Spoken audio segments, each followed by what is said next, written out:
Makanya salah satu dalil yang menunjukkan kapan hamba itu diberikan taufik itu adalah ketika Allah Ta'ala menggunakannya. Ya. Kapan Allah Ta'ala, bagaimana Allah Ta'ala menggunakannya? Dijelaskan oleh Nabi SAW, yuwaffiquhu li'amalin salihin thumma yaqbiduhu alaih. Ketika Allah Ta'ala senantiasa memberikan taufik kepadanya untuk beramal saleh, dan pada saat itulah Allah Ta'ala wafatkan.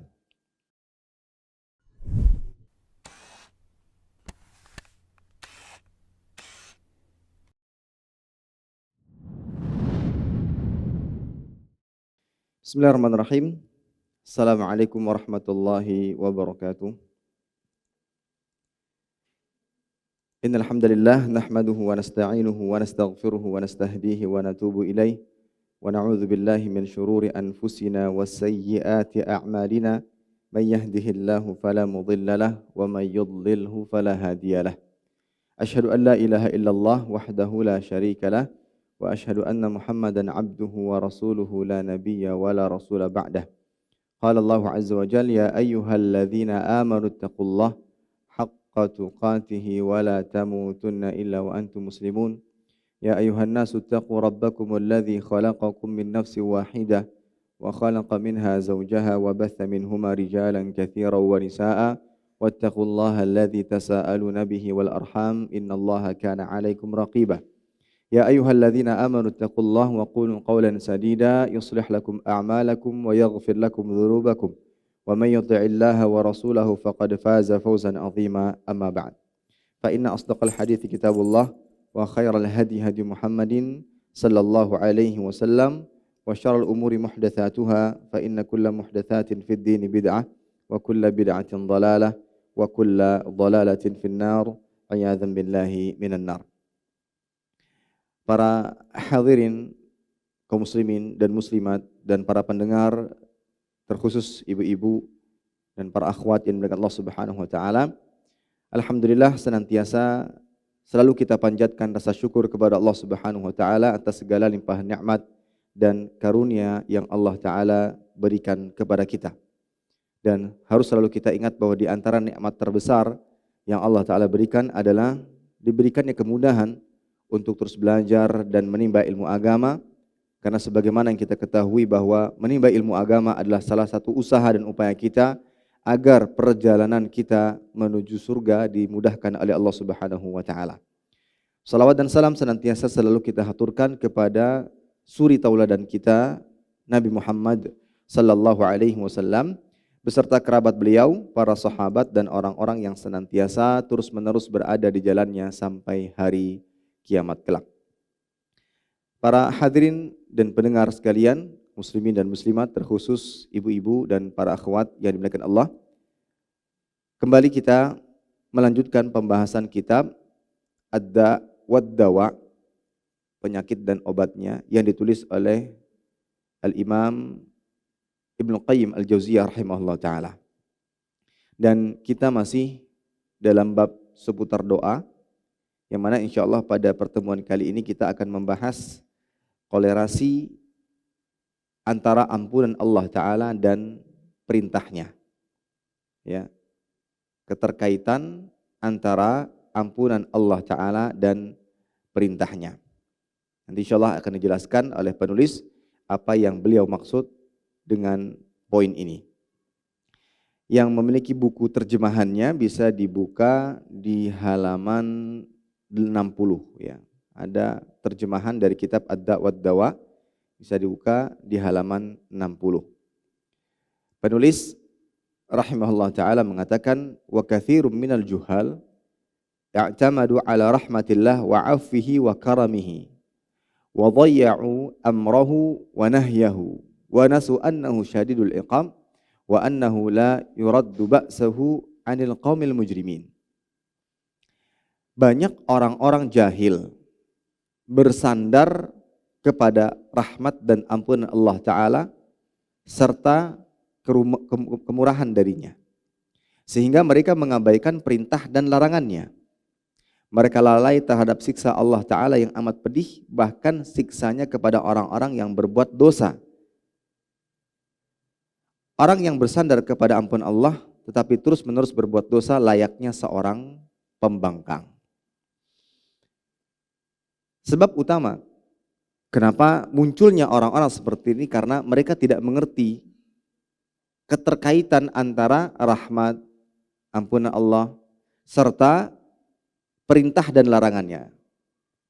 Mereka menganggap ketika Allah Ta'ala memiliki rahmat dan yang begitu luas, ketika ampunan Allah Ta'ala begitu luas, yang menyebabkan mereka bersandar kepada rahmat dan ampun Allah Subhanahu wa Ta'ala, sehingga mereka menyepelekan perintah dan larangannya. Ketika ada perintah tidak dikerjakan, ketika ada larangan justru malah dilakukan dengan anggapan ketika saya meminta ampun pasti diampuni. Dan Allah Ta'ala Maha Pengampun, dan Allah Ta'ala Maha Luas kasih sayangnya. Nah, ini adalah sebuah perbuatan yang tidak benar. Bahkan penulis mengatakan ini adalah orang-orang yang jahil, orang-orang yang bodoh, yang hanya bersandar kepada rahmat dan ampun Allah Ta'ala semata, yang menyebabkan ia mengabaikan perintah dan larangan Allah Subhanahu wa Ta'ala. Memang berdasarkan dalil-dalil yang sahih, Allah Jalla wa'ala Maha Penyayang dan Maha Luas ampunannya. Sebagaimana dalil-dalil berikut. Yang pertama, tentang kasih sayang Allah Ta'ala yang begitu luas. Dari Umar bin Khattab radhiyallahu ta'ala anhu beliau menuturkan, qadima 'ala Nabi sallallahu alaihi wasallam sabi. Fa idza imra'atun min as-sabi qad tahlibu thadyaha tusqi. Idza wajadat sabiyan fi as-sabi fi as-sabi akhadathu. Fa alsaqathu batnaha wa arda'athu. فقال لنا النبي صلى الله عليه وسلم أترون هذه طارحة ولدها في النار قلنا لا وهي تقدر على ألا تطرحه فقال لله أرحم بعباده من هذه بولدها. Diceritakan oleh Umar bin Khattab radhiyallahu ta'ala anhu, suatu ketika Rasulullah sallallahu alaihi wasallam kedatangan rombongan tawanan perang. Di tengah-tengah rombongan itu ada seorang ibu yang sedang mencari bayinya. Tatkala ia berhasil menemukan bayinya di antara tawanan tersebut, maka dia pun memeluknya erat-erat dan menyusuinya. Kemudian Rasul sallallahu alaihi wasallam bertanya kepada sahabat, apakah menurut kalian ibu ini tega melemparkan anaknya ke dalam kobaran api? Maka sontak para sahabat menjawab, tidak mungkin demi Allah. Sementara dia sanggup untuk mencegah bayinya terlempar ke dalam api. Kenapa? Karena saking besar kasih sayang seorang ibu kepada anaknya. Mungkin ketika ditanya siapa yang paling besar kasih sayang kepada anak-anak, maka jawabnya ibunya. Ayah tidak disebutkan. Ibu yang lebih terkenal besar kasih sayangnya kepada anaknya. Maka Nabi Shallallahu Alaihi Wasallam setelah mendengar jawaban para sahabat, melihat dan menyepakati bahwa seorang ibu itu sangat sayang kepada anak-anaknya. Nabi SAW mengatakan, lallah arhamu bi'ibadih. Sesungguhnya Allah Ta'ala itu lebih sayang kepada hamba-hambanya daripada ibu ini kepada anaknya. Kasih sayang Allah Ta'ala begitu besar. Dan itu dibuktikan yang pertama dengan adanya syariat-syariat yang begitu mudah. Bahkan ada sebuah ibadah yang dilakukan namun pahalanya berlipat-lipat. Mudah dilakukan, pahalanya berlipat-lipat. Itu diantara kemudahan yang Allah Ta'ala berikan karena kasih sayang kepada kita. Ya. Lallah arhamu bi'ibadi. Ini dalil menunjukkan Allah Ta'ala sangat penyayang. Sangat penyayang. Kemudian, adapun dalil yang menyatakan bahwa Allah Ta'ala Maha Pengampun. Di antaranya dalam surat Al-Hijr, Allah berfirman, Nabbi ibadi anni anil ghafur rahim. Kabarkanlah kepada hambaku bahwa sungguhnya akulah yang Maha Pengampun lagi Maha Penyayang. Ya. Begitu pula disebutkan dalam hadis qudsi ya. Dari Anas bin Malik, beliau mengatakan aku mendengar Rasulullah sallallahu alaihi wasallam bersabda, qala Allah Ta'ala berfirman, ya ibn Adam innaka ma da'utani wa rajautani ghafartu laka ala ma kana fika wala ubali. Ya ibn Adam law balagha dhunubuka anana as-sama'i thumma astaghfartani ghafartu laka wala ubali. Allah Akbar. Kata Allah Ta'ala mengatakan, kata Allah Subhanahu Wa Ta'ala, wahai anak Adam, sesungguhnya jika engkau menyeru dan mengharap kepadaku, pasti aku akan ampuni dosa-dosamu tanpa aku pedulikan. Wahai anak Adam, seandainya dosamu membumbung tinggi hingga ke langit, tentu aku akan ampuni tanpa aku pedulikan. Sebanyak apapun dosa yang kita lakukan, selama kita meminta ampunan, bertaubat kepada Allah Ta'ala, pasti diampuni oleh Allah Subhanahu wa Ta'ala. Bahkan ditunjukkan dalam hadis, meskipun dosa itu seringkali terulang, Nabi mengatakan, Allah Ta'ala berfirman, aznaba abdun dhanban, dalam hadis qudsi, faqala Allahumma ighfirli dhanbi, faqala tabaraka wa ta'ala aznaba abdi dhanban fa'alima anna lahu rabban yaghfiru dhanba wa ya'khudhu bidhanbi, thumma 'ada fa'aznaba faqala ay rabbi ighfirli dhanbi, faqala tabaraka wa ta'ala abdi aznaba dhanban fa'alima annahu rabban fayaghfiru dhanba wa ya'khudhu bidhanbi, thumma 'ada fa'aznaba faqala ay rabbi ighfirli dhanbi, faqala tabaraka wa ta'ala aznaba abdi dhanban fa'alima annahu rabban yaghfiru dhanba wa ya'khudhu bidhanbi wa'mal ma syi'ta faqad ghafartu lak. Ada seorang hamba yang berbuat dosa, lalu dia mengatakan, ya Allah, ampunilah dosaku. Maka Allah Tabaraka wa Ta'ala berfirman, hambaku telah berbuat dosa, dan dia mengetahui bahwa dia memiliki Rabb yang mengampuni dosa dan mengampuni setiap perbuatan dosa. Maka Allah mengampuni dosanya. Kemudian ia mengulangi perbuatan dosanya dan memanjatkan doa dan memohon ampunan sebagaimana ia lakukan sebelumnya. Ya Allah, ampunilah dosaku. Dan Allah mengatakan, hambaku telah berbuat dosa dan dia mengetahui bahwa dia memiliki Rabb yang mengampuni dosa dan menghukumi setiap perbuatan dosa. Maka Allah Ta'ala mengampuni perbuatan dosanya. Dan terus diulang dan begitu pula ia mendapatkan ampunan. Sampai Allah Ta'ala mengatakan, i'mal ma syi'ta faqad ghafartu lak. Berbuatlah sesukamu, sungguhnya aku telah mengampunimu. Dikatakan oleh Imam An-Nawawi, maksudnya adalah ketika engkau berbuat dosa lalu bertobat maka akan diampuni. Bukan berarti dibebaskan untuk berbuat maksiat, tidak. Maksudnya adalah engkau berbuat dosa, bertobat, pasti aku akan mengampuninya. Dan Imam An-Nawawi juga menyatakan, seandainya seseorang berulang kali melakukan dosa sehingga 100 kali, 1000 kali atau bahkan lebih, lalu dia bertobat setiap kali berbuat dosa, maka pasti Allah akan menerima tobatnya setiap kali ia bertobat kepada Allah Subhanahu wa Ta'ala. Nah, dalil-dalil ini seringkali atau ada sebagian kita yang salah faham, menganggap bahwa kalau gitu cukup dengan bertaubat, meskipun saya punya banyak maksiat, meskipun tidak mengerjakan perintah dan selalu melakukan larangan, pasti akan diampuni. Allah Maha Penyayang. Allah Maha luas ampunannya. Nah, mereka seperti ini selalu bersandar kepada rahmat dan ampunan Allah Subhanahu wa Ta'ala. Mereka selalu bersandar kepada rahmat dan ampunan Allah Subhanahu wa Ta'ala. Oh, gampang Ustaz. Kan nanti tinggal taubat. Tidak perlu beramal. Mereka malas mengerjakan ibadah, selalu melakukan maksiat dan dosa dengan beranggapan bahwa kelak ketika saya taubat pun diampuni. Maka saya punya rencana Ustaz, sebelum saya mati, saya akan meminta ampunan kepada Allah Subhanahu wa Ta'ala. Bukankah ada hadis kisah seorang pembunuh 100 nyawa. Kemudian dia diminta untuk berhijrah ke sebuah tempat. Belum sempat melakukan amal soleh sedikit pun, lantas Allah Ta'ala matikan ia pada saat itu, dan dia mendapatkan rahmat dan mendapatkan ampunan sehingga ia masuk ke dalam surga. Saya ingin seperti itu Ustaz. Untuk apa saat ini capek-capek melakukan ibadah? Untuk apa saat ini capek-capek melakukan ketaatan? Bukankah nanti ketika di akhir hayat saya bertobat dengan taubat yang nasuha, dosa saya akan diampuni dan saya bisa masuk surga? Bukankah demikian berdasarkan dalil-dalil yang ada? Bukankah Allah Subhanahu wa Ta'ala Maha luas rahmatnya, kasih sayangnya? Bukankah Allah Subhanahu wa Ta'ala Maha luas ampunannya? Nah, menurut sebagian orang demikian. Apakah ini benar? Maka jawabannya tidak. Memang Allah Ta'ala Maha luas rahmat dan ampunannya. Namun harus kita ingat baik-baik bahwa sungguhnya azab Allah Subhanahu wa Ta'ala sangatlah pedih. Dan harus kita ingat baik-baik dua hal agar kita tidak berpikiran sebagaimana yang dipikirkan oleh orang-orang jahil tadi.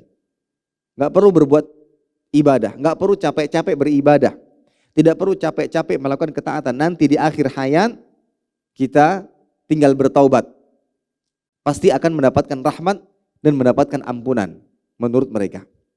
Maka kita jawab yang pertama, apakah Anda tahu kapan ajal Anda tiba? Tidak ada yang tahu. Apalagi sebagaimana digambarkan oleh Nabi SAW, angan-angan atau kematian itu lebih dekat dibandingkan angan-angan kita. Kita punya angan-angan, Ustadz, nanti ketika di usia 60 saya baru betul-betul taubat, Ustadz. Saat ini saya mau sibuk dengan dunia, saya ingin menggapai cita-cita saya. Saya punya ini, punya ini, punya ini. Itulah yang ingin saya inginkan, yang ingin saya dapatkan. Untuk masalah taubat nanti ketika sudah mencapai usia 60, bukankah usia umat Nabi Muhammad itu antara 60-70? Nah, pada saat itu Ustaz, kita katakan angan ajal itu lebih dekat daripada angan-angan. Ingat itu baik-baik. Ajal lebih dekat daripada angan-angan, cita-cita. Ya. Dan ketika ajal datang, la yastakhiruna sa'atan wa la yastaqdimun. Ketika ajal datang sudah ditetapkan, tidak bisa diakhirkan, tidak bisa didahulukan. Masing-masing sudah ditetapkan ajalnya kapan, di mana, dalam keadaan apa. Ketika sudah ditetapkan, la yastakhirun sa'atan wa la yastaqdimun. Tidak bisa ditunda meskipun itu 1 detik, menit, dan tidak bisa disegerakan. Ada orang-orang yang kecelakaan, yang seharusnya kecelakaan itu menyebabkan kematian, tapi Allah Ta'ala selamatkan karena memang belum ajalnya. Ya. Kemarin ada yang dikabarkan di Kalsel, supermarket runtuh. Ada salah satu yang selamat dengan hal kecil. Dia berlindung di dekat, kalau tidak salah, mesin ATM kalau tidak salah. Itu memang karena belum ajalnya. Memang belum ajalnya. Allah Ta'ala selamatkan pada saat karena memang belum ajalnya. Sementara yang lain Allah Ta'ala wafatkan. Ya, ini masalah ajal. Jadi jawaban kepada mereka-mereka yang selalu bersandar kepada ampunan, rahmat, nanti saja berbuat taat. Mengerjakan perintah nanti. Taubatnya nanti. Kita tidak tahu kapan ajal tiba. Itu dirahasiakan. Ya, dan ketika ajal tiba, la yastakhiruna sa'atan wa la yastaqimun. Kemudian yang pertama yang harus diingat, yang katanya tadi akan bersandar kepada rahmat dan ampunan Allah Ta'ala, ketahuilah bahwa amallah yang merupakan sebab mendatangkan rahmat dan ampunan. Memang ditujukan dalam hadis bahwa seseorang tidak bisa masuk ke dalam surga dengan sebab amalnya. Ya. Tidaklah lan yanjua ahadun minku bi amalihi al-jannah wa la yunjihi minan nar. Ya. Tidaklah seorang hamba dimasukkan ke dalam surga dengan amalnya, lan yudkhila ahadan amaluhul jannah. Seseorang tidak bisa dimasukkan oleh amalnya ke dalam surga, wala yunjihi minan nar, dan tidak bisa pula amalnya menyelamatkannya dari siksa. Iya, benar. Memang demikian, bahwa amal kita, perbuatan baik kita bukan termasuk sebab utama untuk masuk ke dalam surga. Sebab utama hamba bisa masuk ke dalam surga adalah rahmat Allah Subhanahu wa Ta'ala. Akan tapi yang perlu kita ketahui bahwa beramal saleh itu sebab mendapatkan rahmat, sebab mendapatkan ampunan. Amal saleh inilah dengan menjalankan perintah menjauhi larangan, itulah sebab kita bisa mendapatkan rahmat dan ampunan Allah Subhanahu wa Ta'ala. Untuk itu Allah Ta'ala berfirman dalam surat Al-Hadid ayat 21, sabiqu ila maghfiratin min rabbikum wa jannatin arduha ka'ardis samai wal ard u'iddat lil ladzina amanu billah wa rusulihi dzalika fadlullahi yu'tihi man yasha wallahu dzul fadlil azim. Berlomba-lombalah kamu kepada mendapatkan ampunan dari Rabbmu dan surga yang lebarnya selebar langit dan bumi. Di sini ada perintah untuk berlomba-lomba melakukan kebaikan, ketaatan agar mendapatkan ampunan. Memperbanyak istighfar, dan bukankah banyak amal-amal yang dengannya ketika dikerjakan akan mendatangkan ampun Allah Subhanahu wa Ta'ala, banyak. Sabiqu ila maghfiratin min rabbikum wa jannatin arduha ka'ardis sama'i wal ard. Dan kepada surga yang luasnya seperti langit dan bumi. Dengan cara apa? Dengan beramal saleh. Jadi amal soleh ini sebab untuk mendapatkan rahmat dan ampunan, yang mana rahmat Allah Ta'ala merupakan penyebab utama kita masuk ke dalam surga Allah Subhanahu wa Ta'ala. Sebagaimana dalam surat An-Nahl ayat 33 juga Allah Ta'ala berfirman, udkhulul jannata bima kuntum ta'malun. Masuklah kamu ke dalam surga disebabkan apa yang telah kamu kerjakan. Ada amal soleh di situ. Mengerjakan perintah, menjauhi larangan.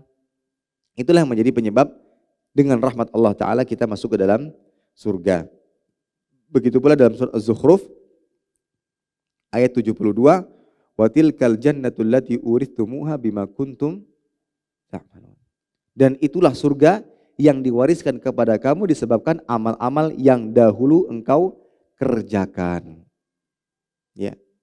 Jadi inilah dua jawaban dan bantahan kepada orang-orang jahil yang bersandar kepada ampunan dan rahmat Allah Ta'ala dan menyampingkan, meremehkan perintah dan larangannya. Mereka mengatakan nanti beramal, nanti bertaubat ketika sudah di penghujung akhir hayat. Kita tinggal bersandar kepada rahmat Allah Ta'ala. Dan bukankah Allah Ta'ala maha pengasih? Bukankah Allah Ta'ala maha penyayang? Dan bukankah ampunan Allah Ta'ala begitu luas? Bukankah kita diperintahkan untuk tidak berputus asa dengan rahmat dan ampunan Allah Ta'ala? Dan bukankah ada kisah dan hadis yang menunjukkan bahwa ada seorang pembunuh yang mati belum sempat beramal tapi dia sudah bertaubat dan diampuni taubatnya dan diterima taubatnya, diampuni dosanya dan mendapatkan rahmat Allah Ta'ala.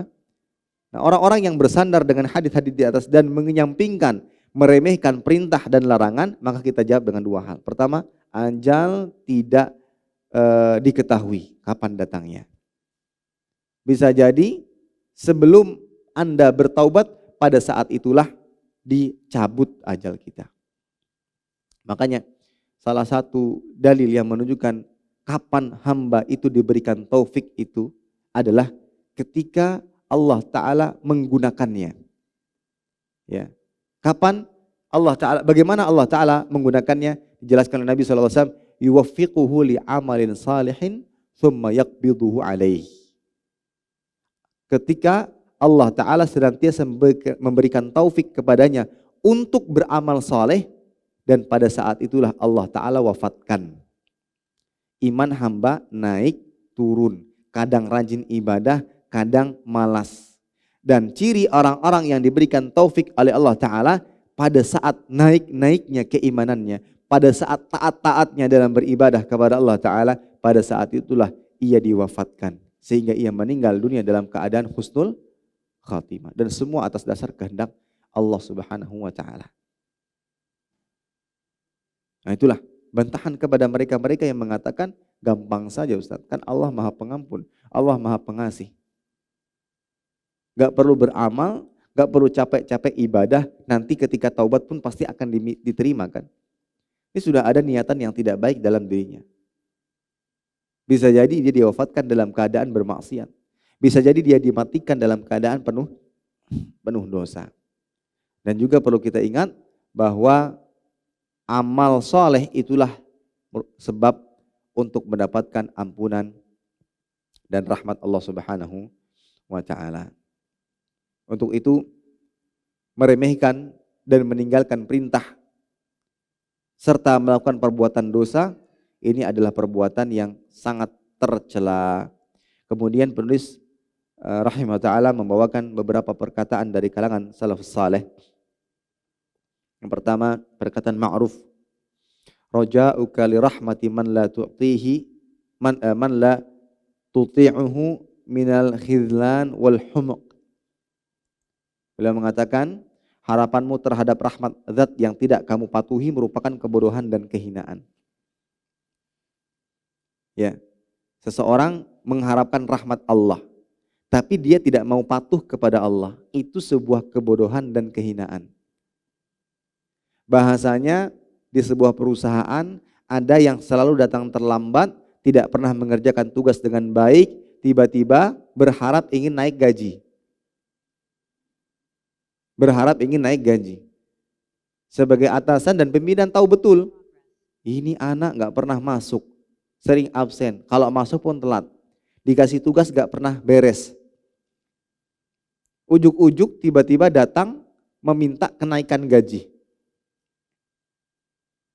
Yang seperti ini enaknya diapain? Itulah gambaran sederhananya. Ketika ada orang yang gak pernah taat, gak pernah berbuat ibadah, tapi ingin mendapatkan rahmat Allah Ta'ala. Ingin mendapatkan kasih sayang dan ampun Allah Ta'ala, bagaimana mungkin? Nah ini. Kemudian ada perkataan ulama salaf yang lain.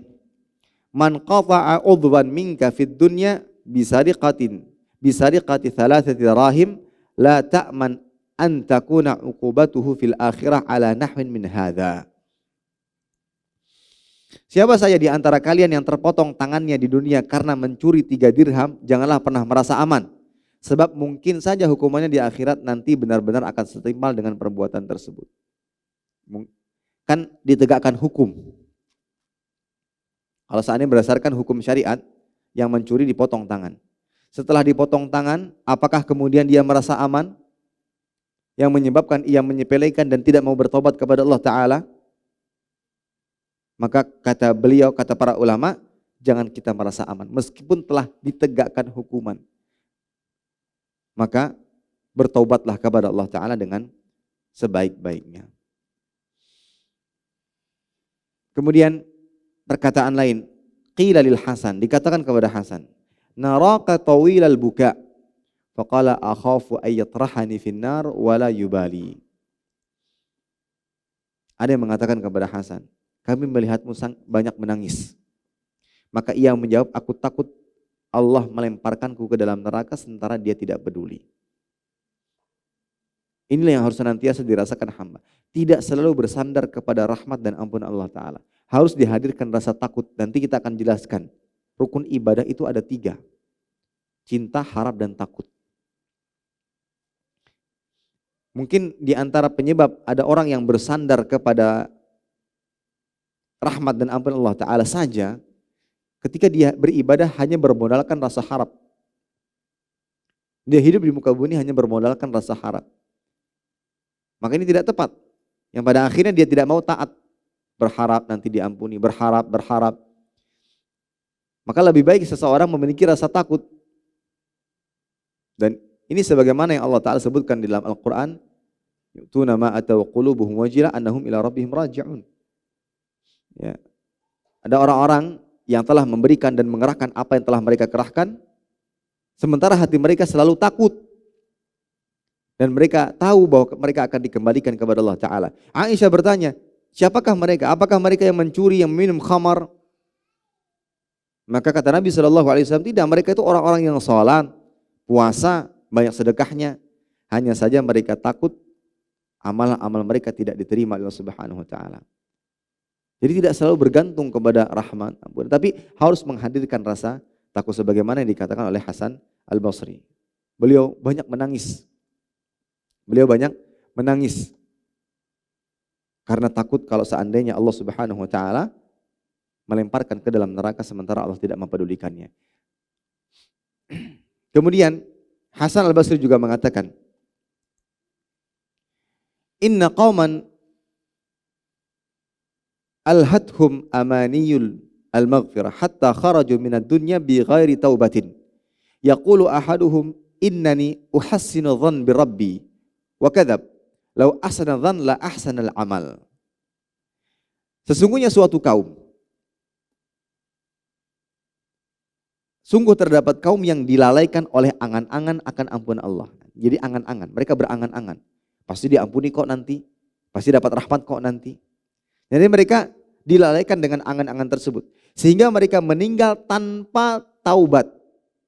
Karena saking berangan-angannya mendapatkan ampunan, namun tidak ada amal yang dilakukan, pada akhirnya dia mati dalam keadaan belum bertaubat.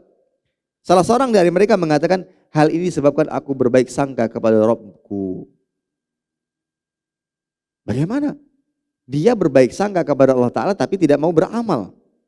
Maka Hasan mengatakan, kadzab, dia berdusta. Sekiranya orang-orang tersebut betul-betul berbaik sangka kepada Allah Ta'ala, tentu dia akan memperbaiki amalnya. Tentu dia akan memperbaiki amalnya. Karena amal itu yang bisa mendatangkan rahmat dan kasih sayang Allah Subhanahu wa taala.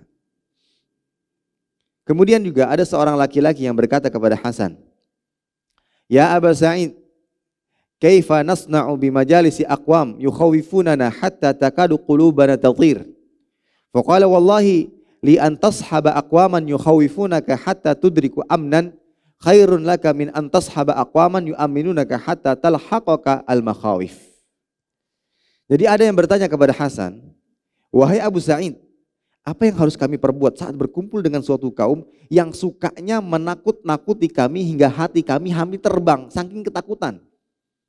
Hati-hati siksa, azab Allah Ta'ala, jangan berbuat dosa, karena dosa ini ancamannya ini, karena ini. Disebutkan siksaan-siksaan Allah Ta'ala bagi setiap pelaku perbuatan dosa.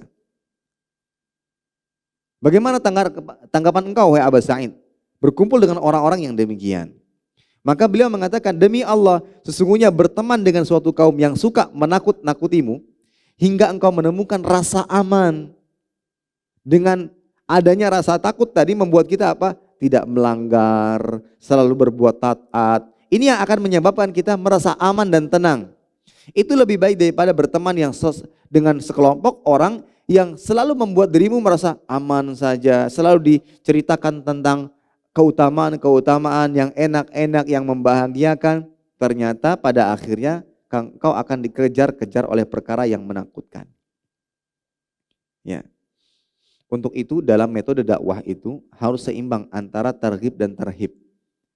Ini sebagai seorang pendidik ya, harus seimbang antara targhib dan tarhib. Targhib itu seperti ya memberikan kabar gembira, ya, mendorong orang lain agar semangat. Ya, antara bisyarah, memberikan tabsyir, kabar gembira, dan inzar, memberikan peringatan. Itu harus seimbang.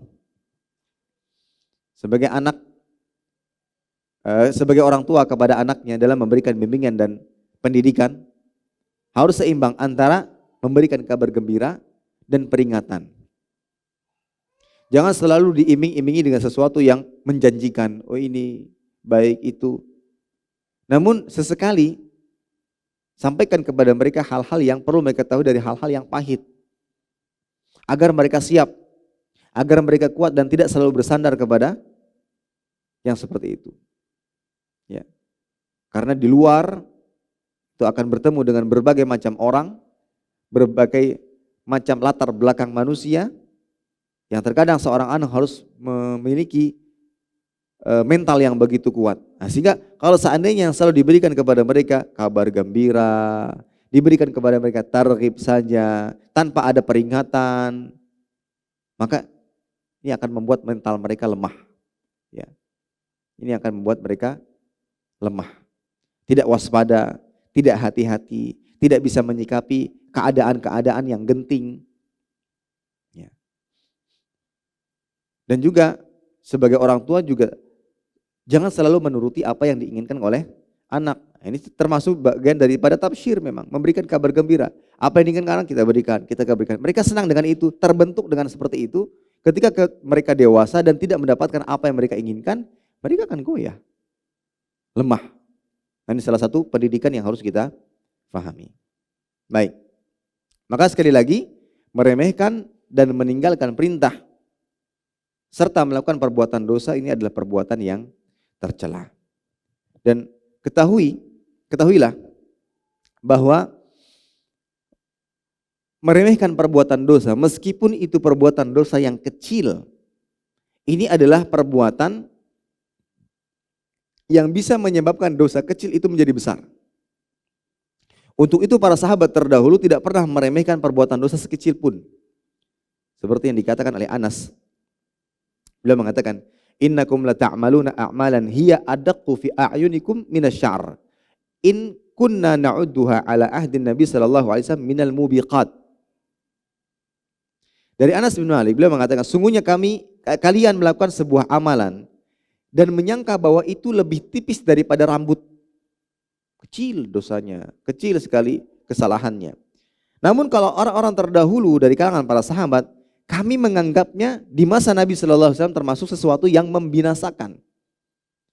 Ya. Termasuk sesuatu yang membinasakan. Dan inilah yang harus selalu kita tanamkan. Jangan pernah meremehkan dosa sekecil apapun. Dan jangan pernah meremehkan perbuatan meninggalkan perintah. Ya. Karena pada dasarnya itu membinasakan. Ya. Ibnu Battal mengatakan al-muhaqqarat idza kathurat sara kibaran ma'al israr. Suatu dosa yang dianggap remeh itu menjadi dosa besar, ditambah lagi jika terus-menerus dilakukan. Ya. Dosa kecil bisa menjadi besar, kenapa? Karena terus-menerus dilakukan. Menjadi kebiasaan dan terus-menerus. Dan juga dosa kecil ya menjadi besar apabila apa? Apabila dipamerkan. Sebagian orang yang mudah sekali memamerkan perbuatan dosa. Meskipun itu dosa yang kecil, maka ini menjadi besar. Kullu ummati mu'afan illal mujahirin. Wa inna minal ijhar an ya'mal abdu bil-lail amalan thumma yusbih. Qad satarahu rabbuhu fayaqul ya fulan qad amiltul barihata kadha wa kadha. Wa qad bata yasturuhu rabbuhu fayabitu yasturuhu rabbuhu wa yusbihu yakshifu sitrallahi an. Setiap umatku akan mendapatkan ampunan kecuali yang melakukan jahar. Di antara bentuk jahar adalah seorang di malam hari melakukan maksiat, namun di pagi harinya padahal Allah Ta'ala telah tutupi dosanya, ia sendiri yang bercerita, wahai fulan aku semalam melakukan ini dan ini dan ini perbuatan jahar. Yang menjadikan dosa kecil itu menjadi besar. Ya. Ini para hadirin sekalian yang dimuliakan Allah Subhanahu wa Ta'ala. Untuk itu jangan pernah meremehkan perbuatan dosa sekecil apapun yang menyebabkan kita bersandar kepada ampunan dan rahmat Allah Ta'ala. Ada pesan dari Bilal bin Sa'ad. La tanzur ila sigharil ma'siyah, walakin unzur man asaita. Jangan engkau melihat kecilnya maksiat, tetapi lihatlah kepada siapa engkau bermaksiat. Jangan lihat kecilnya kita bermaksiat, tapi lihatlah kepada siapa kita bermaksiat. Allah Ta'ala, Zat yang maha agung yang kita maksiati, itulah yang kita lihat. Hadis sekalian yang Allah Subhanahu wa Ta'ala. Dan Ibnu Abbas mengatakan, la ya sahibadz dzanbi la ta'man min su'i aqibatihi wa lima yatba'u dzanb a'dham min adz-dzanbi idza 'amiltahu. Wahai pelaku dosa, janganlah merasa aman dari jeleknya akibat dosa. Karena dosa itu mendatangkan keburukan. Kemudian beliau mengatakan, karena dosa yang lebih besar bisa jadi mengiringinya dan mengikutinya. Lebih besar dari dosa yang telah ia lakukan sebelumnya. Jadi dosa itu melahirkan dosa-dosa yang lain. Dan dosa-dosa yang dilahirkan jauh lebih besar dibandingkan dosa yang sebelumnya. Itu kaidah. Ya. Dosa yang kita lakukan jika tidak bertaubat segera itu akan melahirkan dosa-dosa yang lain. Dan dosa setelahnya lebih besar daripada dosa sebelumnya. Berkata Ibnu Abbas tadi. Ya. Ya sahibadz dzanbi la ta'man min su'i aqibatih. Wahai pelaku dosa, jangan merasa aman dari jeleknya akibat dosa. Karena dosa yang lebih besar bisa jadi mengiringinya. Karena dosa besar akan mengiringinya, lebih besar lagi. Ya. Lebih besar dari dosa yang telah dilakukan sebelumnya. Baik. Yang harus juga kita ingat bahwa bersandar kepada besarnya ampunan Allah, luasnya rahmat Allah. Ini perbuatan yang seperti ini bisa menghantarkan kepada pemahaman yang menyimpang seperti pemahaman Murji'ah. Kita akan jelaskan sedikit berkaitan dengan Murji'ah. Ini kelompok yang bersandar kepada rahmat dan ampunan Allah Subhanahu wa Ta'ala. Kelompok yang bersandar kepada rahmat dan ampunan Allah Ta'ala. Allah maha luas, Allah maha. Sehingga mereka mengabaikan apa yang menjadi perintah. Dan mereka mengabaikan apa yang menjadi larangan. Murji'ah itu diambil dari kata al-irja. Salah satu maknanya memberikan harapan. Sehingga kalau kita lihat apa yang diyakini oleh orang-orang Murji'ah, mereka menganggap bahwa keimanan itu hanya sebatas pengucapan dengan lisan saja. Dan seluruh manusia tidak saling mengungguli dalam keimanan. Karena semuanya bisa mengucapkan dengan lisan. Dan tidak ada keunggulan antara satu dengan yang lainnya. Kemudian mereka juga meyakini bahwa iman tidak bisa bertambah dan berkurang. Tidak bisa bertambah dan berkurang.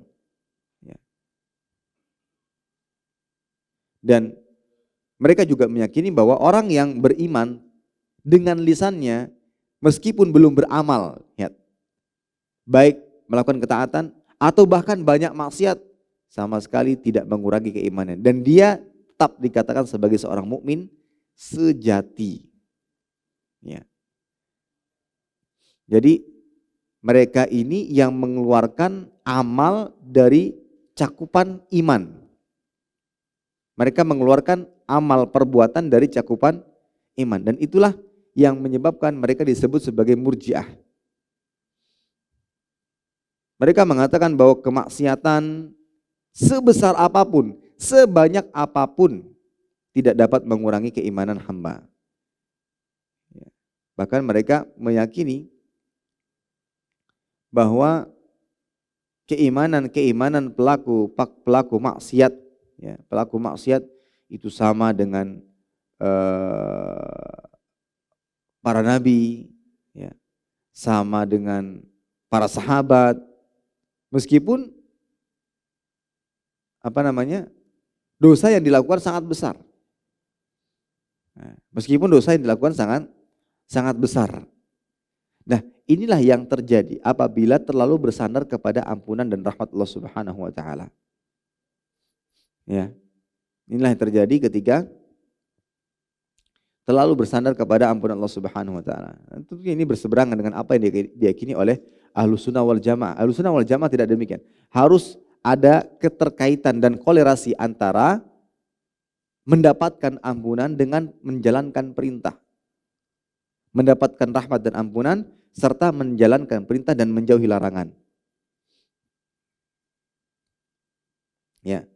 Ini para hadirin sekalian dan para pendengar yang dimuliakan Allah Subhanahu wa taala.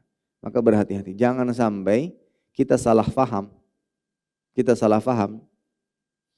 Kita hanya bersandar kepada dalil-dalil yang sifatnya kabar gembira bagi kita, yang membuat kita justru malah bersandar Allah Maha Pengampun dan membuat kita merasa tidak takut untuk melakukan perbuatan dosa. Baik, sebagaimana telah kita sampaikan sebelumnya bahwa rukun ibadah itu ada 3, cinta, harap, dan takut. Cinta, harap, dan takut. Cinta ini yang akan menjadikan seseorang untuk beramal. Cinta ini akan menjadikan seorang berusaha dan rajin untuk beramal karena kecintaannya kepada Allah Ta'ala. Jadi ini akan mendorongnya untuk menempuh sebuah amal tertentu. Berharap, ini yang akan mendorongnya untuk mendapatkan pahala amalnya diterima, dosa-dosanya diampuni. Itu muncul dari rasa harap. Rasa takut ini yang akan membuatnya takut ketika meninggalkan perintah, takut ketika melalaikan larangan, takut amalnya tidak terima, yang membuatnya terus berusaha untuk beramal, istiqamah dalam beramal. Nah, inilah 3 rukun yang harus senantiasa hadir dalam diri seorang hamba dalam melakukan sebuah amal tertentu. Kita berikan contoh sederhana, misalkan ada seorang murid, seorang mahasiswa yang ingin mengikuti ujian. Yang pertama, rasa cintanya inilah yang mendorongnya untuk menempuh jurusan tertentu, bidang ilmu tertentu. Saat saya pilih jurusan kedokteran, kenapa? Saya suka. Ya kan? Kemudian muncul rasa harap. Harap berharap agar lulus ujian dengan nilai yang baik. Kemudian muncul rasa takut. Takut kalau seandainya ujiannya tidak lulus, tidak diterima. Atau ketika dia sudah menjadi mahasiswa, takut kalau seandainya dikeluarkan di DO. Nah, ketiga hal ini akan seimbang. Yang cinta yang akan selalu mendorongnya untuk mencintai jurusan yang ia pilih. Ya, saya cinta dengan kedokteran, saya memang suka. Itu yang akan membuatnya bertahan pada jurusan tersebut. Nah, untuk itulah misalkan ketika kita ingin menyekolahkan anak kita ke pesantren, buat mereka cinta kepada pesantren dulu. Gitu. Agar mereka bisa bertahan di sana dengan segala macam kesulitan-kesulitan yang akan dihadapi. Kemudian yang kedua, rasa harap. Harus ada rasa harap. Berharap agar lulus ujian, berharap agar mendapatkan nilai yang terbaik. Kemudian ada rasa takut kalau seandainya tidak lulus ujian.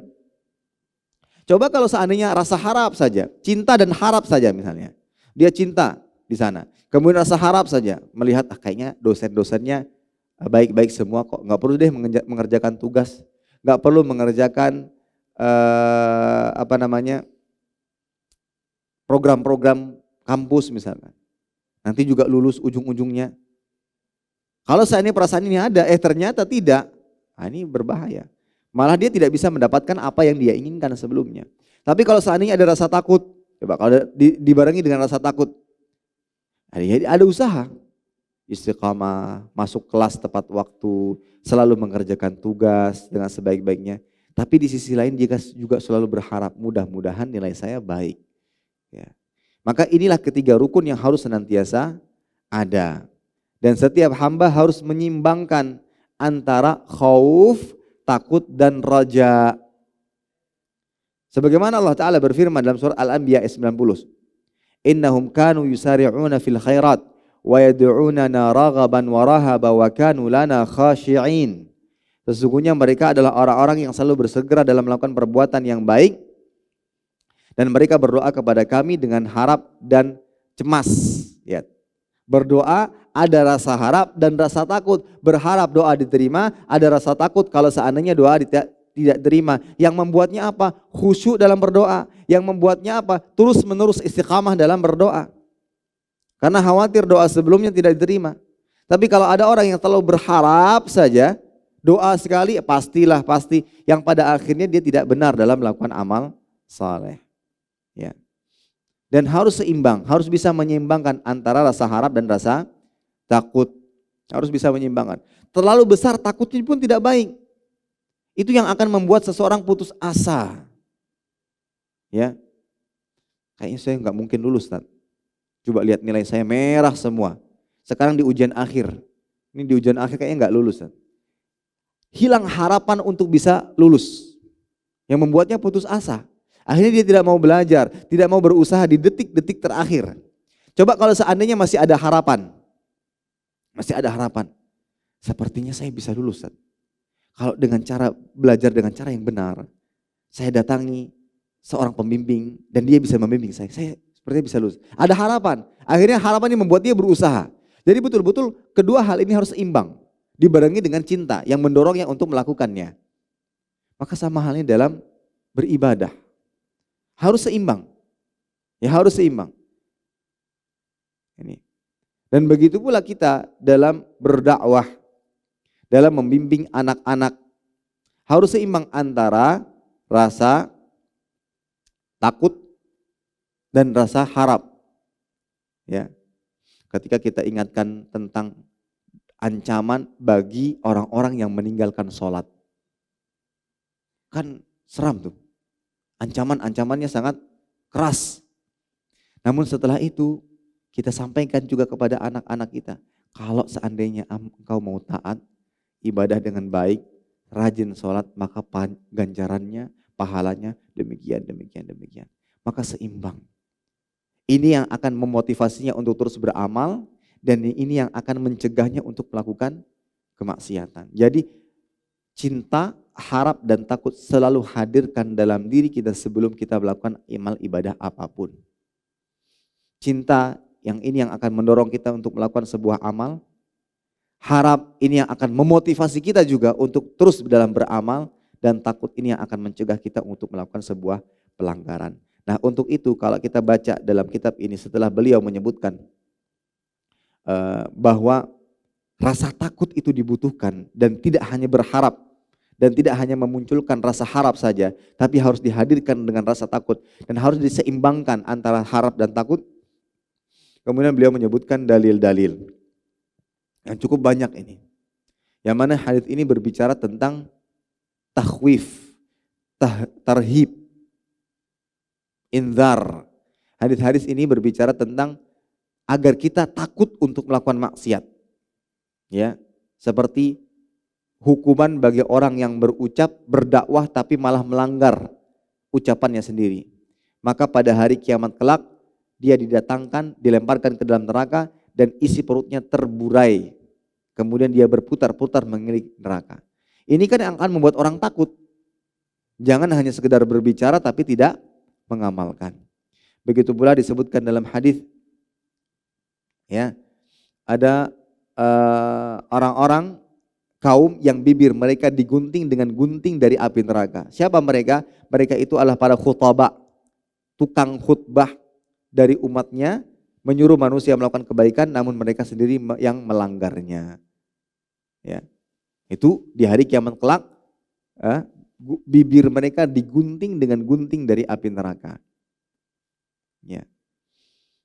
Begitu pula yang puasa, yang tidak mau berpuasa, ada hukumannya, yaitu mereka digantung terbalik di urat betisnya, ya, kemudian dengan keadaan tercabik-cabik, ya.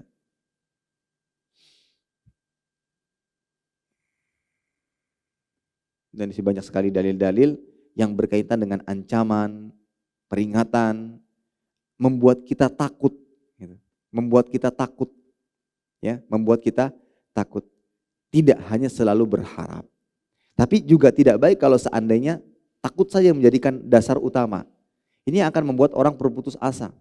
Tapi harus seimbang, cinta, harap, dan takut. Dan inilah keterkaitan antara ampunan, rahmat Allah Ta'ala dan menjalankan perintah serta menjauhi larangan. Akhirnya seimbang. Ya, akhirnya seimbang. Kita jalankan perintah, kita jauhi larangan, namun terkadang namanya manusia ada kekurangan di dalamnya. Maka kita punya harapan. Kita minta ampun kepada Allah Ta'ala agar kekurangan-kekurangan kita dimaafkan dan dosa-dosa kita diampuni. Ya, itu harapan kita. Tapi kita tidak terus-menerus melakukan perbuatan dosa. Kenapa? Karena ada rasa takut. Dosa ini bisa mendatangkan keburukan, bisa mendatangkan azab Allah Ta'ala. Tidak di dunia bisa, mungkin tidak di dunia, tapi yang pasti di akhirat.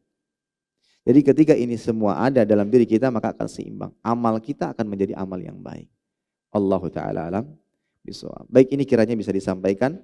Kita telah selesai dalam penyampaian materi, maka selanjutnya bisa dilanjutkan dengan tanya jawab.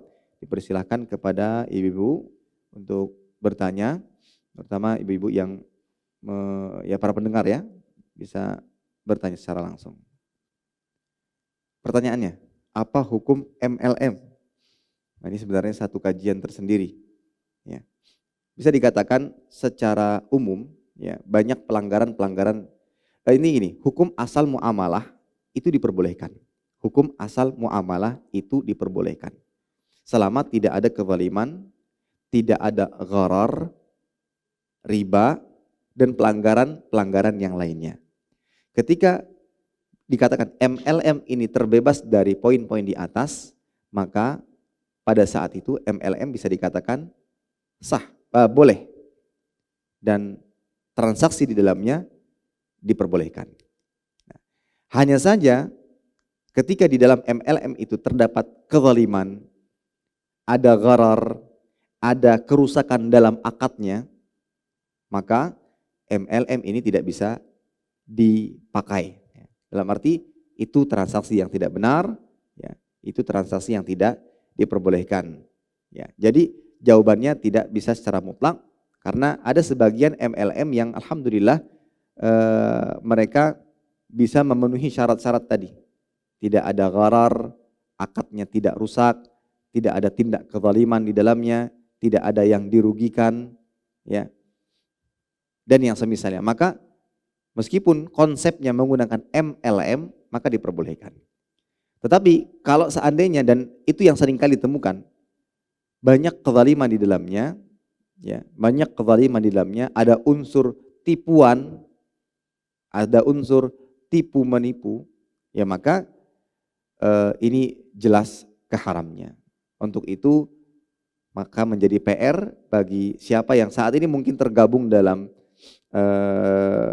bisnis yang berbasis MLM untuk lebih meneliti dan menelaah kembali jenis transaksi yang ada di dalamnya. Wallahu ta'ala bishawab. Mungkin itu yang bisa saya jawab.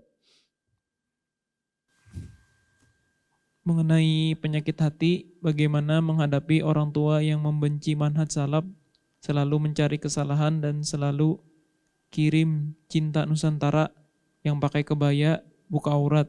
Apa yang harus saya lakukan karena sangat sedih dan bingung mau mulai percakapan dari orang tua, dari mana ke orang tua. Syukron. Bismillah, alhamdulillah, wassalatu wassalamu rasulillah, amma ba'd. Terkadang dakwah yang terberat itu adalah dakwah yang kita berikan kepada orang-orang terdekat. Itu yang mungkin lebih berat dibandingkan kita harus mendakwahi orang lain. Dan dakwah yang perlu difahami baik-baik, tidak selalu harus menggunakan lisan. Mungkin yang saya bisa sarankan kepada penanya, jangan dulu berdakwah dengan lisan. Tetap teguh dengan apa yang sudah menjadi keyakinan saat ini, entah itu berpakaian karena tadi disinggung masalah pakaian, tata cara ibadah, dalam hal perayaan-perayaan, berpegang teguhlah meskipun itu sangat berat. Karena Nabi sendiri yang telah memberikan wanti-wanti bahwa orang yang berpegang teguh di atas agama itu ibarat memegang bara api, berat. Dakwah seperti apa yang harus kita lakukan saat ini? Dakwah dengan akhlak mulia. Mungkin itu dululah yang perlu kita kerjakan. Dan alhamdulillah cara seperti ini teruji dan terbukti. Dan sebagian besar saudara-saudara kita mengalami dan berhasil. Keluarga, orang tuanya saat ini ikut kepada manhaj salaf. Yang itu berawal dari dakwah dengan akhlak mulia. Dia tidak menunjukkan bahwa itu salah, ini yang benar. Bapak itu salah, itu amal itu nggak benar, nggak ada dalilnya, nggak ada contohnya. Sementara beliau ini selama ini belajarnya itu semua ada dasar dan dalilnya. Jadi yang selama ini beliau dapatkan, ya inilah agama. Kita ujuk-ujuk hanya sekedar memberikan informasi itu salah, nggak ada dalilnya, nggak ada tuntunannya. Padahal selama ini didapatkan ada gitu. Nah ini saya rasa terlalu terburu-buru. Maka coba berawal dari dakwah dengan akhlak. Tunjukkan bahwa manhaj salaf minimalnya kalau belum bisa mengajak, minimalnya kita tidak dicela. Itu dulu. Minimalnya kita tidak dicela. Minimalnya keluarga kita menerima. Itu sudah poin besar. Ketika keluarga kita menerima dengan pakaian kita, dengan cara ibadah kita, ketika ada perayaan tertentu, mereka tidak mengundang karena mereka tahu kita tidak akan datang karena bukan apa yang kita yakini selama ini. Itu sudah poin besar, Bu. Ya. Dan insya Allah Ta'ala dengan dakwah yang seperti ini ada tahapan-tahapan membuat hati kita lebih nyaman, akan lebih tertata, ya akan lebih tertata. Terkadang kan yang membuat sakit hati ketika kita berucap langsung dibantah kan. Apa sih kamu ini sok-sok alim, sok-sok mendakwahi, itu yang membuat kita sakit hati. Karena cara kita mungkin pada saat itu terlalu terburu-buru, mau langsung berubah segera. Coba kalau kita dakwahnya dengan akhlak dulu. Ketika ada yang berbuat macam-macam, ya sudah sabar dulu, sabar. Ya, sabar dulu. Paling tidak minimalnya mereka menerima kita. Dan ada saatnya, dan insya Allah harus yakin ada saatnya mereka akan bertanya. Ya. Akan bertanya, kenapa sih nggak mau ikut dan bergabung? Gitu. Mereka akan melihat. Kita kalau dalam, makanya ada sebagian yang bertanya tentang hal seperti ini, Ustadz saya berusaha Ustadz, kalau dalam acara-acara keluarga yang sifatnya ya memang sesuai dengan tuntunan syariat agama, saya akan menjadi orang nomor satu.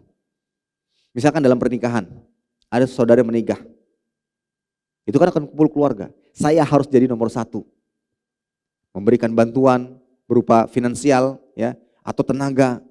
Tapi ketika ada acara-acara tertentu, kok kita gaib? Maksudnya kita nggak hadir. Nah, situ akan bertanya, nih kenapa? Kita dikenal, dilihat rajin ibadah. Memang walaupun itu bukan tujuan kita, bukan tujuan agar kita dipuji, tidak. Kita dikenal dengan akhlak, berakhlak mulia, rajin ibadah, suka menyapa, santun, dan segala macam yang bisa kita perlihatkan kepada mereka. Dan inilah buah dari apa? Manhaj yang benar, akhlak itu akhlak yang mulia. Insya Allah yakin, suatu saat, meskipun tidak bulan depan, meskipun bukan tahun depan, suatu saat, mudah-mudahan dengan izin Allah Ta'ala, Allah ketuk hati mereka dan mereka akan kembali kepada jalan yang lurus. Ya. Dan cara seperti ini insya Allah lebih membuat kita bisa menatah hati. Tapi kalau berkata dibantah, ya itu jelas. Apalagi tadi sampai dikirim macam-macam, ya, Nusantara, kemudian apa? Ya. Padahal ya kita cinta Nusantara, kita cinta NKRI, dan itulah yang termasuk diperintahkan oleh agama. Bukan berarti dengan berpakaian seperti ini membuat saya ingkar, membuat saya benci kepada NKRI. Enggak. Kecintaan terhadap NKRI bukan berarti kita meninggalkan syariat Islam, tidak. Justru syariat Islam inilah yang mengajarkan kita agar cinta dengan NKRI dengan tetap menjunjung tinggi syariat atau agama Allah Subhanahu wa taala. Wallahu taala alam bissawab. Boleh diberikan contoh yang tidak goror tentang MLM tadi ya Ustaz?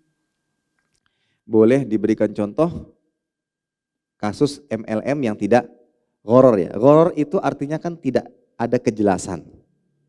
Tidak adanya kejelasan. Misalkan dalam transaksi MLM, antara keuntungan yang didapatkan dengan apa yang dia berikan tidak sebanding. Ya.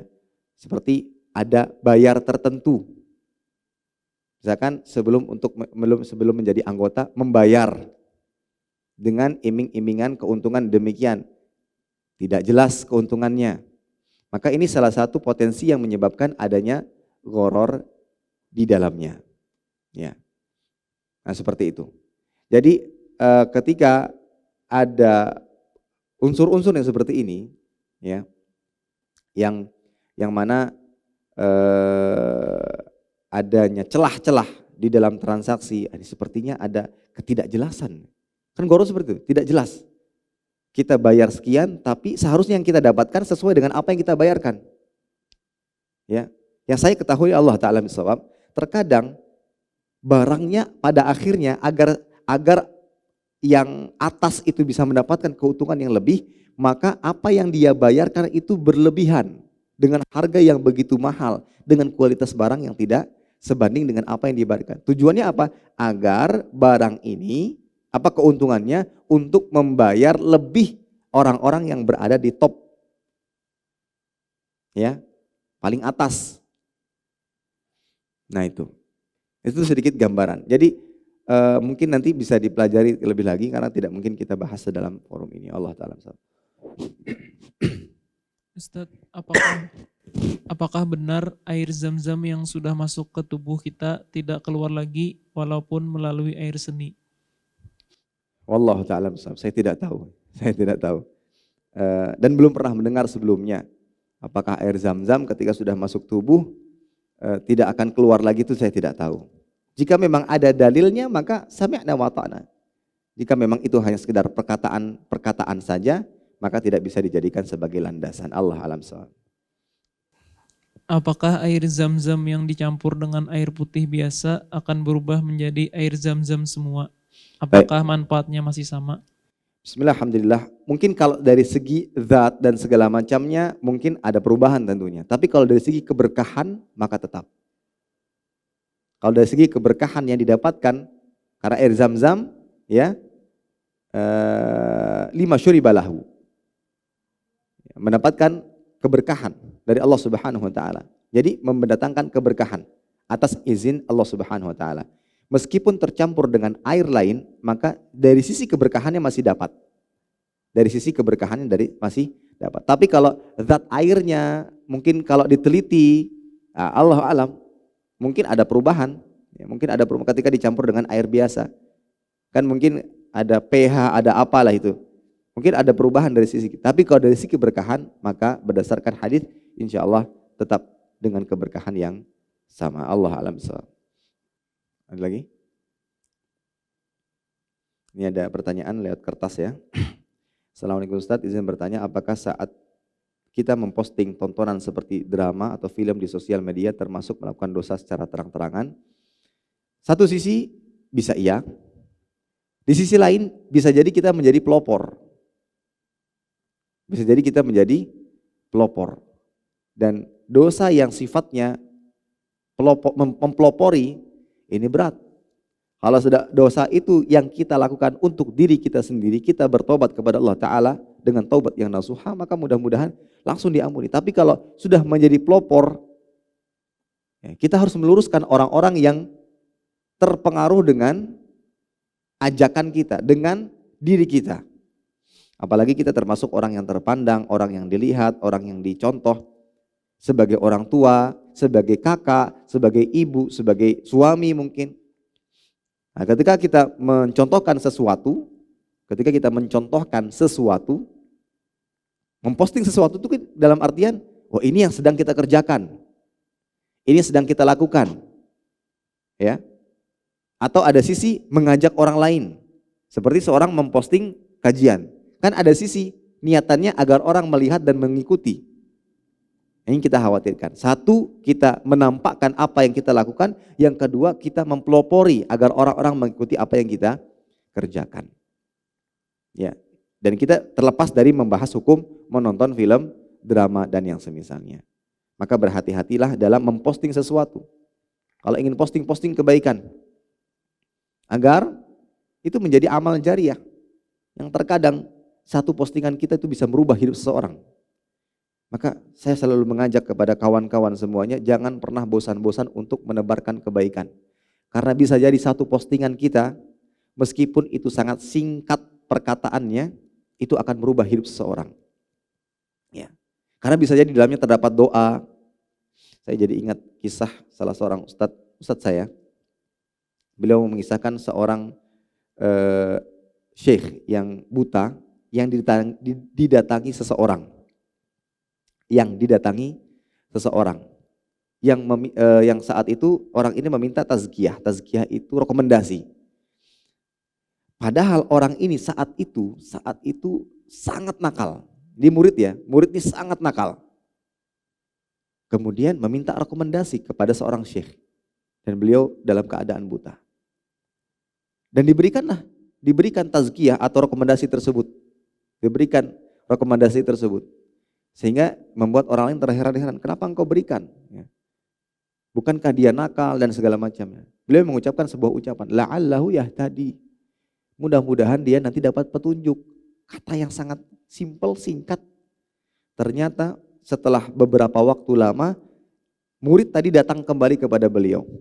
Dan mengatakan, Syekh, ingatkah engkau? Dan dia membawa surat rekomendasi. Ingatkah engkau dengan ini? Ya, tentunya Syekh ini karena buta, dia tidak ingat. Saya adalah orang yang dahulu meminta rekomendasi kepada engkau. Kemudian dengan rekomendasi ini dan doa yang engkau panjatkan, saya berubah dan sekarang menjadi ahli fatwa. Itu yang saya maksud. Terkadang perbuatan kecil, perbuatan baik meskipun itu kecil, bisa jadi itu bisa merubah hidup orang. Mending kalau ingin memposting kebaikan. Ya, posting kebaikan. Karena bisa jadi, meskipun itu terkadang bukan tulisan kita, hanya repost kan. Tapi kita juga termasuk ikut andil dalam menyebarkan kebaikan. Bisa jadi dengan sebab itu akan merubah hidup orang. Yang tadinya buruk menjadi baik. Dan kita tidak mengetahuinya. Wallahu ta'ala alam bishawab. Sila Ustadz, Afwan, saya mau tanya perihal akikah. Saat ini suami belum akikah dan usianya sudah 33 tahun. Apakah diperbolehkan jika istrinya yang mengakikahkannya? Baik. Bismillah, alhamdulillah, wassalatu wassalamu ala rasulillah, amma ba'd. Memang khilaf di kalangan ahli ilmu, apakah hukum akikah itu wajib atau sunnah muakkadah atau bagaimana. Namun Allah Ta'ala saya mengambil pendapat bahwa boleh seseorang mengakikahi dirinya sendiri. Karena berdasarkan konteks hadis bahwa setiap anak itu tergadaikan dengan akikahnya. Tergadaikan, ya, dia tergadaikan sampai disembelih untuknya. Bagi laki-laki itu 2 kambing, bagi perempuan satu kambing. Ya, termasuk yang diperbolehkan adalah kapan ia mampu maka boleh berakikah, ya, meskipun sudah berusia sangat dewasa. Wallahu taala bishawab. Ustadz, saya pernah dengar jika kita berdoa harus merasa yakin doa kita akan dikabulkan oleh Allah. Bagaimana dengan materi tadi yang jika kita berdoa harus merasa cemas doa kita tidak dikabul oleh Allah? Baik. Mohon penjelasannya. Bismillahirrahmanirrahim. 2 hal yang harus selalu diseimbangkan antara harap dan takut. Dalam berdoa, perintah Nabi SAW, "Ud'ullah wa antum muqinuna bil ijabah wa alamu annallaha la yastajibu du'a 'abdin min qalbin ghafil." Ya. Berdoalah kalian kepada Allah Ta'ala sementara kalian yakin doa kalian dikabulkan. Sementara kalian yakin doa kalian dikabulkan oleh Allah Subhanahu wa taala. Dan ketahuilah Allah Ta'ala tidak akan menerima doa dari hamba yang hatinya lalai. Hari ini menunjukkan bahwa kita diperintahkan untuk berdoa dan yakin dengan seyakin-yakinnya bahwa doa kita dikabulkan oleh Allah Subhanahu wa taala. Ya. Dengan yakin, dengan seyakin-yakinnya bahwa doa kita dikabulkan oleh Allah Subhanahu wa taala. Dengan segala macam bentuk pengabulan, baik langsung diberikan sesuai dengan apa yang kita inginkan, atau dipalingkan keburukan, atau dengan pahala yang didapatkan dengan doa-doa yang selalu kita panjatkan. Namun adanya rasa khawatir, dengan adanya rasa khawatir doa tidak diterima, kan bisa saja, kok belum saya dapatkan ya, meskipun kita yakin itu pasti dikabulkan. Nah, dengan adanya khawatir ini membuat apa? Membuat kita mengevaluasi diri. Karena kita tahu bahwa ada penghalang-penghalang terkabulnya doa. Ya kan? Ada penghalang-penghalang terkabulnya doa. Seperti makan makanan yang haram, mendapatkan harta dari cara yang haram, berbuat dosa. Itu termasuk penghalang-penghalang terkabulnya doa. Kekhawatiran inilah yang memunculkan perbaikan diri. Ini. Maka harus seimbang. Tapi ketika kita memanjatkan doa, harus betul-betul yakin bahwa doa kita pasti dikabulkan oleh Allah Subhanahu wa taala. Allahu a'lam. Baik. Ketika tidak ada pertanyaan, kita cukupkan. Sekian apa yang bisa kita sampaikan, mudah-mudahan bermanfaat. Kurang dan lebihnya mohon maaf. Kita tutup dengan doa kafaratul majlis. Subhanakallahumma bihamdika asyhadu an la ilaha illa anta astaghfiruka wa atubu ilaik. Wassalamualaikum warahmatullahi wabarakatuh. Terima kasih. Jazakumullah khairan wa barakallahu fikum. Video ini dibuat atas partisipasi dari donasi Anda. Semoga menjadi amal jariah bagi Anda semuanya.